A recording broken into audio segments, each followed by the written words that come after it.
একদিন নবী সাল্লাল্লাহু আলাইহি ওয়াসাল্লামের সামনে ওমর রাদিয়াল্লাহু আনহু বসে আছেন। কে বসে আছেন? ওমর রাদিয়াল্লাহু আনহু নাম তো জানেন, ইসলামের দ্বিতীয় খলিফা। তো তিনি ইহুদিদের কাছ থেকে ছোট্ট একটা তাওরাতের একটা পৃষ্ঠা তিনি পেয়েছিলেন, এমনি পড়ার জন্য, জাস্ট দেখার জন্য তিনি বের করে একটু পড়ছেন। তিনি কি তাওরাতের প্রতি ইমানদার, মানে তাওরাতকে কোরআনের উপর অগ্রাধিকার দেওয়ার মানুষ?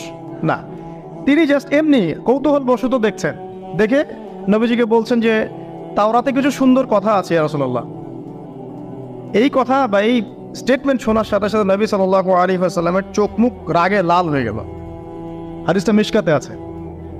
রাগে লাল হয়ে নবী সাল্লাল্লাহু আলাইহি ওয়াসাল্লাম বলছেন যে ইয়া ওমর, হে ওমর, তুমি আমার সামনে তাওরাত পড়ছো? জেনে রাখো, লাউ কানা মূসা হাইয়ান, যদি মূসা আলাইহিস সালাম এখন জীবিত থাকতো। তাওরাত কার উপর নাজিল হয়েছে? মূসা। তাওরাত পড়ছো আমার সামনে, তাওরাত যার উপর নাজিল হয়েছে সেই মূসা আলাইহিস